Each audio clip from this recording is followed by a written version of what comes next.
the late 1970s, beneath the scorching sands of Middle Egypt near El Minya, a discovery was made that would fundamentally shatter 2 millennia of established Christian dogma. Hidden deep within a limestone burial cave, a group of impoverished local farmers stumbled upon a fragile, leather-bound papyrus codex. This ancient book, written in the Sahidic dialect of the Coptic language, was immediately recognized as something highly unusual, but its true explosive identity would remain concealed for decades. Instead of entering the careful hands of scholars, the manuscript was violently thrust into the shadowy, unregulated underworld of the international antiquities black market.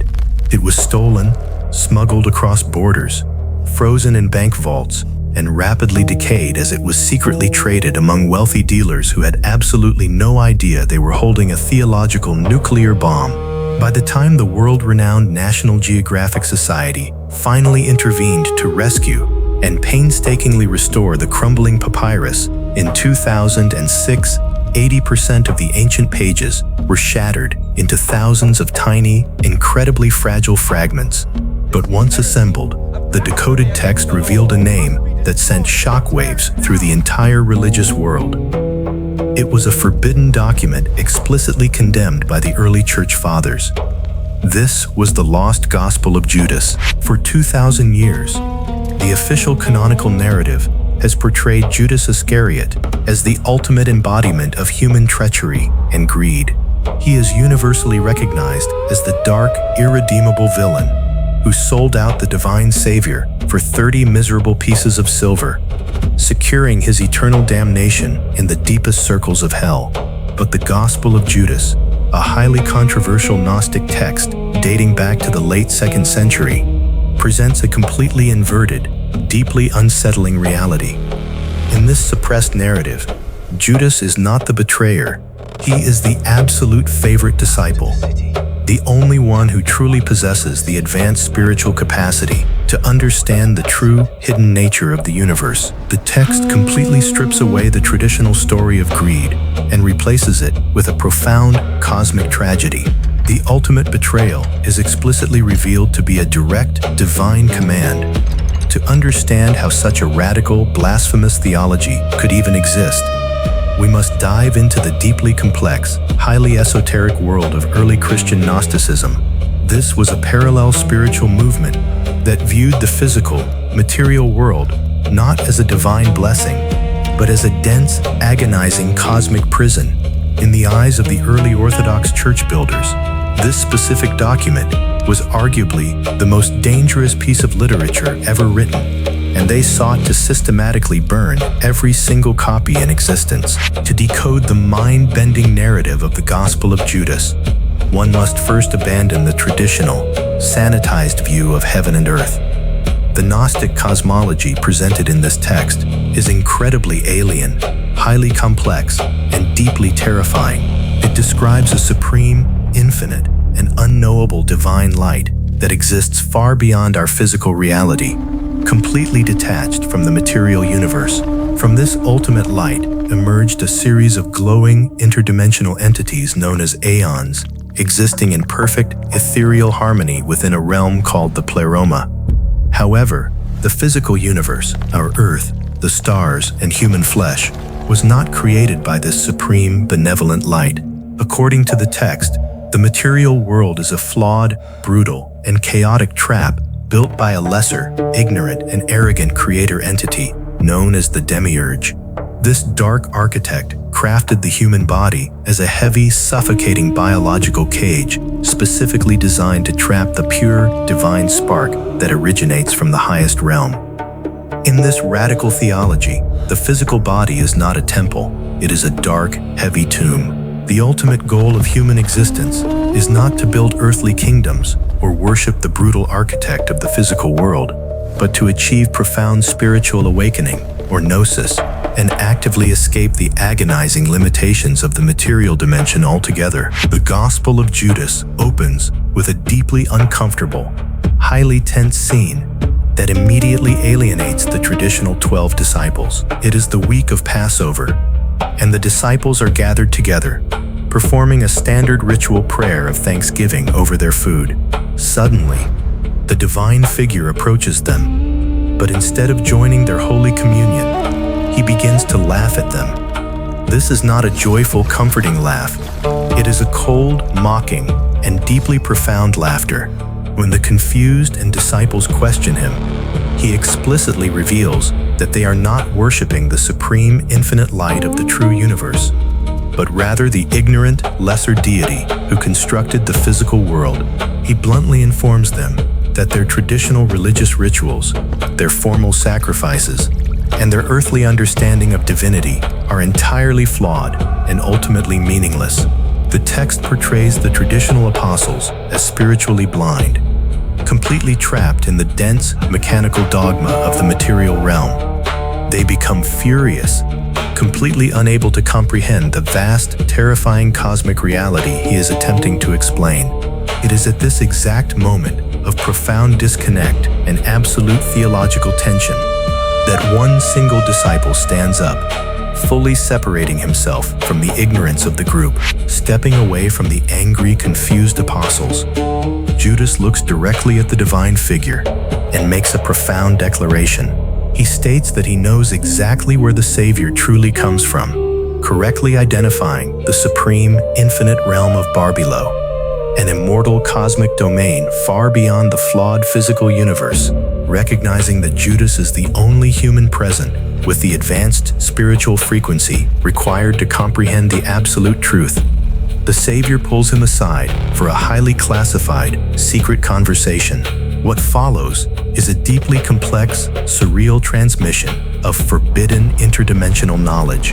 The Savior explains the intricate mechanics of the cosmos, detailing the complex hierarchy of the angelic realms, the chaotic nature of the lower dimensions, and the ultimate, inevitable dissolution of the physical universe.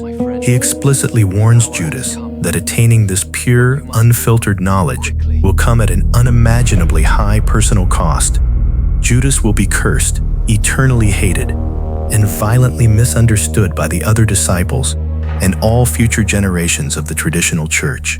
He will be branded as a monster for the rest of human history. But in exchange for this ultimate earthly sacrifice, Judas will transcend the physical trap and ascend to the highest spiritual plane. The core thesis of the Gospel of Judas culminates in one of the most shocking, paradigm-shifting sentences in all of ancient literature.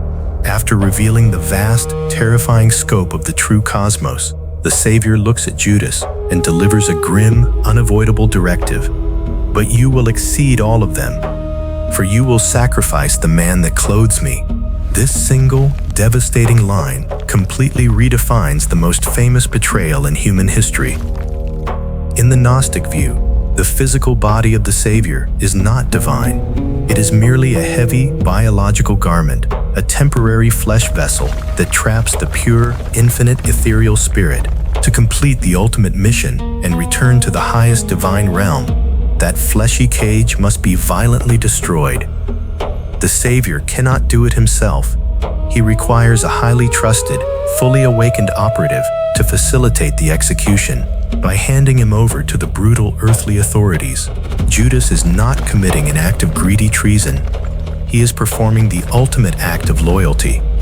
He is actively participating in a highly calculated, necessary cosmic jailbreak.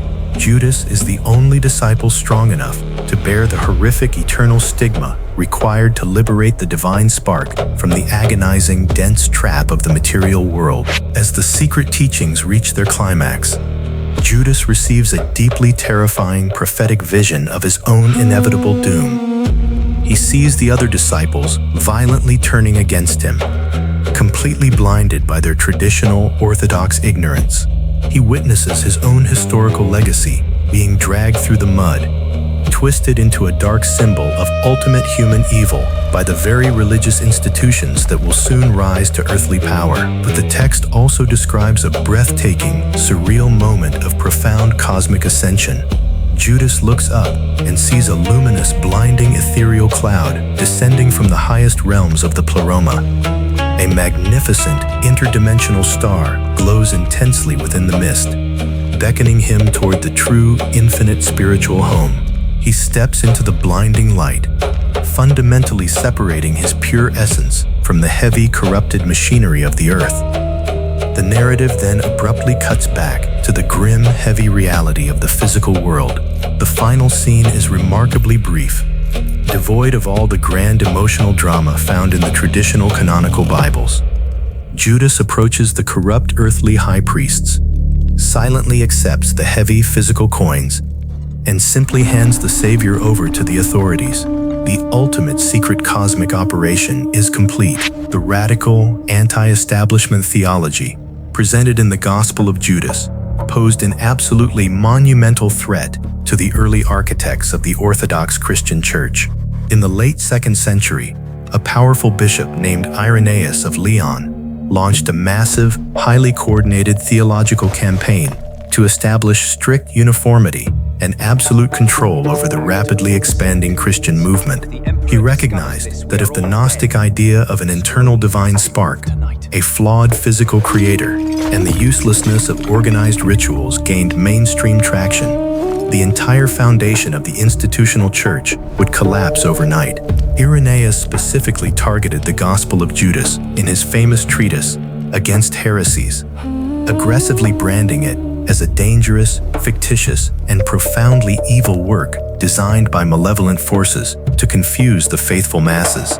By officially declaring the text heretical, he successfully triggered a ruthless, centuries-long campaign of censorship and destruction. Monks and early church enforcers systematically hunted down and burned every single Gnostic manuscript they could find, desperately attempting to erase this deeply unsettling, alternative spiritual perspective from the entire historical record. The truth was actively buried in the shadows. The miraculous survival and modern restoration of the Gospel of Judas forces us to confront deeply uncomfortable questions about the absolute fragility of established historical truth. For nearly 2 millennia, the entire Western world accepted the orthodox narrative of Judas as a completely undeniable, concrete fact. Billions of people built their moral frameworks around this specific, curated version of events. Yet, hidden beneath the Egyptian sands, a completely parallel, highly sophisticated theological perspective survived the vicious flames of ancient censorship. This discovery actively demonstrates how easily history is written, manipulated, and rigidly controlled by the victors who hold institutional power.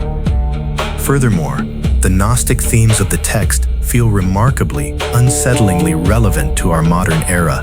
In an age where millions of people feel deeply disconnected from traditional, organized religious structures, the concept of a highly personalized internal spiritual awakening, a direct, unmediated connection to the true divine frequency that completely bypasses earthly authority, is incredibly appealing. The text challenges us to look beyond the heavy, distracting illusions of the material world and actively question the fundamental architecture of our own reality. The epic, controversial saga of the Gospel of Judas stands as a profound testament to the enduring, undeniable power of hidden knowledge.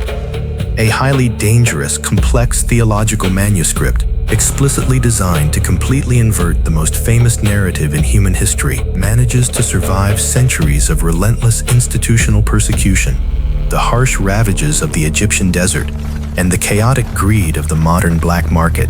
By revealing Judas not as the ultimate human traitor, but as a deeply misunderstood, enlightened cosmic operative executing a necessary divine command, the text shatters our absolute certainty in the official, sanitized canonical timeline. It invites us to peer through the heavy, dark cracks of orthodox dogma and explore a far more mysterious, highly complex spiritual universe. Whether you view it as a genuine, lost historical truth or a fascinating, rebellious piece of ancient esoteric literature, its profound impact on our understanding of early Christianity is absolutely undeniable. Thank you for joining us in the archives of holy lore to uncover these deeply buried, forbidden secrets. Do you think Judas was a traitor, or was he following orders? Drop your theories in the comments below. Ensure you are subscribed to the channel, and never stop questioning the established narrative. Until next time.